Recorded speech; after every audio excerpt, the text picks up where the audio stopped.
Olympic में medal के hat trick लगाने के इरादे से आज शूटिंग रेंज में उतरेंगी Manu Bhaker. 25 metre pistol event के क्वालिफिकेशन राउंड का आज दोपहर 12:30 बजे से मुकाबला।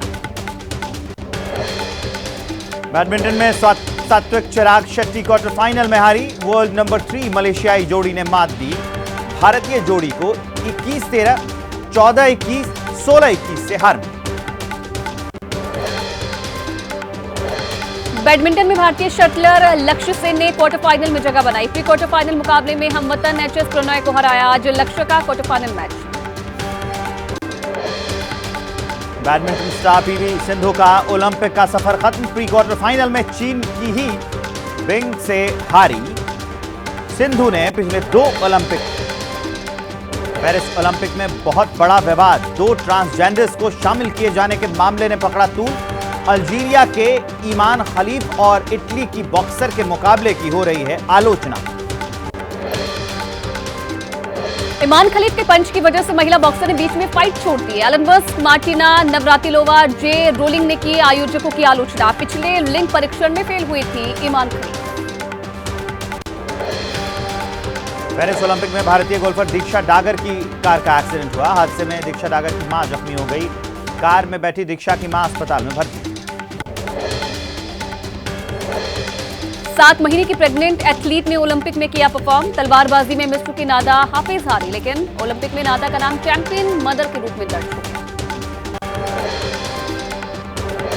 ओलंपिक में तुर्की के 51 साल के शूटर यूसुफ दिकेज की तस्वीर ने इंटरनेट पर मचाई धूम। बिना सुरक्षा सामान 10 metre air pistol mix team event में सिल्वर मेडल जीता।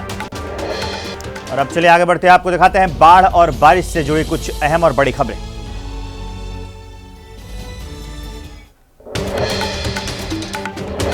राहुल और प्रियंका गांधी के वायनाड दौरे का आज दूसरा दिन है। राहत के काम में मदद के लिए पार्टी नेताओं के साथ बैठक करेंगे। ग्राम पंचायत के प्रतिनिधियों से भी मुलाकात करेंगे। वायनाड के चूरलामला में पहुंचे राहुल और प्रियंका गांधी। आपदा से प्रभावित लोगों से मुलाकात की, पुनर्वास और हर संभव मदद का भरोसा दिया। घायल लोगों से मिलने के बाद राहुल गांधी ने कहा कि आज वही दुख महसूस हो रहा जो पिता की मौत पर हुआ था। यहां तो कुछ लोगों ने अपना परिवार खो दिया। ये त्रासदी बहुत बड़ी है। वायनाड में सेना का रेस्क्यू और सर्च ऑपरेशन जारी। मलबे में दबे लोगों की तलाश में फौजी कुत्तों को इस्तेमाल किया जा रहा है। लैंडस्लाइड से कटे इलाके के लिए पुल भी बनाया जा रहा है। हिमाचल प्रदेश के मंडी जिला में बारिश से तबाही। राजबन गांव में फटा बादल। अब तक 2 लोगों के शव बरामद हो गए हैं। लापता लोगों की तलाश जारी है। एनडीआरएफ टीम तलाश में है। शिमला के समेज गांव में बादल फटने से भारी तबाही हुई है। आपदा की भेंट चढ़े घर, स्कूल और अस्पताल। हर तरफ मलबा बिखरा नजर आ रहा है। कुदरत का कहर झेलने को मजबूर हैं लोग।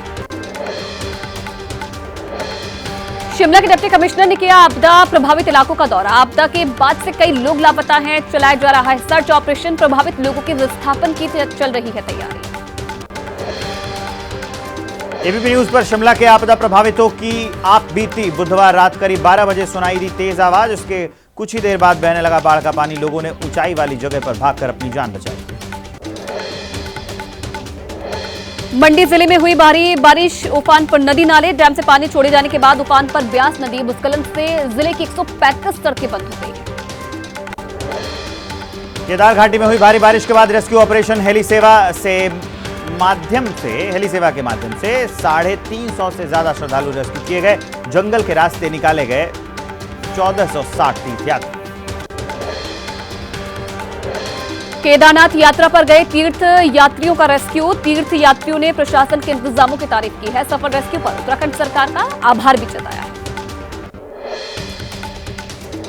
मसूरी देहरादून मार्ग पर भूस्खलन। नेशनल हाईवे 707A पर लाइब्रेरी बस स्टैंड के पास मलबा गिर गया। कई और मार्गों पर भूस्खलन हुआ है। वाहनों की आवाजाही बाधित है। उत्तराखंड में बारिश से हुए नुकसान पर सांसद अनिल बलूनी से एबीपी न्यूज से कहा उन्होंने। प्रभावित क्षेत्रों में तेजी से और राहत बचाव का काम चल रहा है। राज्य और केंद्र सरकार आपस में काम कर रही है।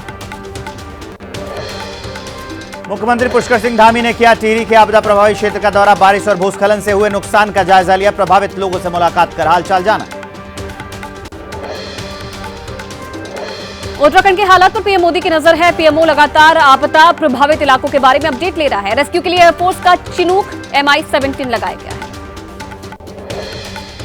यूपी के एटा में भारी बारिश के चलते गिरी मकान की छत, एक ही परिवार के 6 लोग मलबे में दबे, 2 लोगों की मौत हो गई, 4 घायलों को अस्पताल में भर्ती कराया गया। भारी बारिश की वजह से ग्रेटर नोएडा की सोसाइटी में जल भराव, एक फ्लैट के अंदर फव्वारे की तरह से गिरने लगा पानी। ग्रेटर नोएडा की एस प्लेटिनियम सोसाइटी की घटना। जयपुर में रेस्क्यू टीमों ने बरामद किया नाले में बहे बच्चे का शव। सर्च टीम ने कड़ी मशक्कत के बाद डेड बॉडी बरामद की है। जल भराव की वजह से नाले में बह गया था बच्चा। जयपुर में भारी बारिश के बाद सड़कों पर जल भराव, लोगों को आने जाने में परेशानी हो रही है। एहतियात के तौर पर आज स्कूलों में की गई है छुट्टी। मध्य प्रदेश के मंडला में भारी बारिश की वजह से उफान पर है नर्मदा नदी। जिला मुख्यालय से कटा कई इलाकों का संपर्क, लोगों को नदी के किनारों से दूर रहने की हिदायत दी गई है। मंडला में नर्मदा नदी का जलस्तर बढ़ने से पानी में डूबे घाट के किनारे पर बने मंदिरों तक पहुंचा नदी का पानी। घाट के पास बने कई छोटे मंदिर भी पानी में डूब गए। मध्य प्रदेश के सिंगरौली में भारी बारिश से उफान पर आई नदी, पुल के ऊपर से बहने लगा कई फीट पानी। घंटों तक बाधित रही वाहनों की आवाजाही, हाईवे बंद होने से वाहनों की लंबी कतार लगी। गुजरात के राजकोट में खेत में लगे 800 फीट गहरे बोरवेल से अचानक फूट पड़ा फव्वारा। पानी के प्रेशर से बोरवेल का पाइप और मोटर भी हवा में उड़े। घटना का वीडियो सोशल मीडिया पर हुआ वायरल। दिल्ली एनसीआर में बीती रात से रुक रुक कर जारी है बारिश। राजधानी के कई इलाकों में बारिश की वजह से सड़कों पर जलभराव, ट्रैफिक की रफ्तार पर ब्रेक लगा। मौसम विभाग ने आज भी जारी किया कई राज्यों के लिए अलर्ट। हिमाचल प्रदेश और उत्तराखंड में ऑरेंज अलर्ट जारी किया गया है। कुछ स्थानों पर रेड अलर्ट भी जारी किया गया है।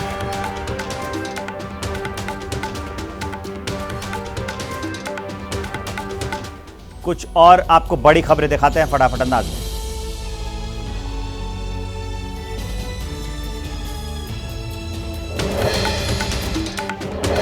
लोकसभा में नेता विपक्ष राहुल गांधी का बड़ा दावा, कहा मेरे खिलाफ ईडी रेड की प्लानिंग की जा रही है। जाहिर है कि इनको मेरा पसंद नहीं आया है चक्रव्यूह वाला भाषण, बाहें फैलाकर मैं इंतजार कर रहा हूं। आज संसद के दोनों सदनों में आम बजट पर चर्चा। आज कृषि मंत्री शिवराज सिंह चौहान देंगे किए गए कामों की जानकारी, साथ ही पेश करेंगे आगे की योजना। आज दिल्ली में केंद्रीय कैबिनेट की बैठक। आज ही आर्थिक मामलों की कैबिनेट समिति की भी मीटिंग होनी है। शाम 6 बजे हो सकती है बैठक।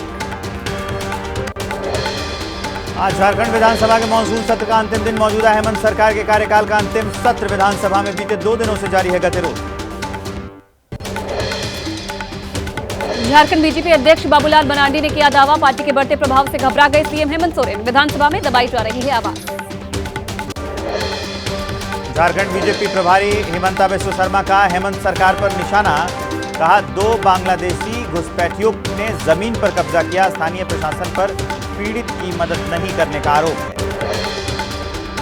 झारखंड के सीएम हेमंत सोरेन का विपक्ष पर पलटवार। कहा यहां के नेता निष्क्रिय हो गए हैं, इसलिए रिचार्ज के लिए बाहरी नेताओं को बुलाया जा रहा है।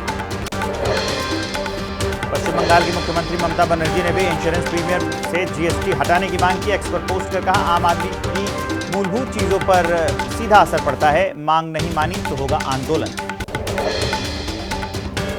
कांग्रेस सांसद गौरव गोगोई ने कहा कि पिछले 2 महीनों में 4 मालगाड़ियां पटरी से उतरी है, 14 लोगों की मौत हो गई, कई घायल हुए हैं। रेल मंत्री ने नैतिक जिम्मेदारी लेने की बजाय विपक्ष को धमकाने की कोशिश की। रेल मंत्री अश्विनी वैष्णव ने कहा जल्द ही ट्रेन में 4 जनरल कोच का स्टैंडर्ड कंपोजिशन होगा पूरा। सस्ती यात्रा को ध्यान में रखते हुए 5 महीने पहले शुरू हुई अमृत भारत ट्रेन। बीजेपी विधायक ने सीएम योगी के विभाग पर लगाया भ्रष्टाचार का आरोप। उन्नाव से विधायक अनिल सिंह ने लिखी चिट्ठी, कहा करप्शन की पराकाष्ठा लाग रहे कर्मचारी निलंबित करके आय से अधिक संपत्ति की जांच करवाई जाए। यूपी के सीएम योगी ने किस्सा सुनाकर विपक्ष पर साधा निशाना। कहा एसपी और कांग्रेस बार बार खटाखट योजना के जरिए नहीं दे सकते जनता को धोखा। यूपी विधानसभा में फंस सकता है नजूल संपत्ति विधेयक। विधान परिषद ने प्रवर समिति के पास भेजा गया। खुद भूपेंद्र चौधरी ने विधान परिषद में रखा था प्रस्ताव। नजूल जमीन विधेयक को लेकर अखिलेश यादव का एक्स पर पोस्ट। बीजेपी के कुछ लोगों के निजी फायदे के लिए लाया जा रहा है विधेयक, आसपास की जमीन हड़पने की है कोशिश। बीजेपी के सहयोगी दल की नेता अनुप्रिया पटेल ने विधेयक को गैर जरूरी और जनता की भावना के खिलाफ बताया। यूपी सरकार से विधेयक को वापस लेने की मांग। नजूल विधेयक को लेकर प्रयागराज में लोग परेशान। यहां के 2 विधायकों ने कानून का विरोध किया है। नजूल की जमीन पर बसा है करीब 1/3 शहर। जेडीयू सांसद देवेश चंद्र ठाकुर ने अपने ही गठबंधन पर गंभीर आरोप लगाए। कहा, सीतामढ़ी में आरजेडी ने हमारे सामने वो थी, लेकिन जेडीयू बीजेपी हमारे साथ थी या हमारे पीछे, ये मुझे मालूम नहीं। दिल्ली में बेसमेंट में चलने वाले कोचिंग सेंटर्स पर एमसीडी की कार्रवाई। 34 कोचिंग सेंटर्स को सील किया गया। सबसे ज्यादा वेस्ट जोन में बेसमेंट में चलते थे 23 कोचिंग संस्थान। दिल्ली में छात्रों का प्रदर्शन जारी। प्रदर्शन स्थल पर पहुंचे मृत छात्र के रिश्तेदार। कहा, कोचिंग इंस्टीट्यूट की नहीं दी जानकारी। छात्र के परिजनों के लिए मांगा 5 करोड़ रुपए का मुआवजा। दिल्ली में मृतक छात्रों के नाम पर बनेगी 4 लाइब्रेरी। मेयर शैली ओबरॉय ने कहा, मौत की क्षति पूरी नहीं कर सकते, लेकिन सार्वजनिक पढ़ाई के स्थानों को ठीक करने की कोशिश करें। सुपर 30 के संस्थापक आनंद कुमार ने कहा कि सरकार को बनाना चाहिए कोचिंग एक्ट। पुराने कानून में संशोधन होना चाहिए। कोचिंग फीस को लेकर भी होने चाहिए नियम।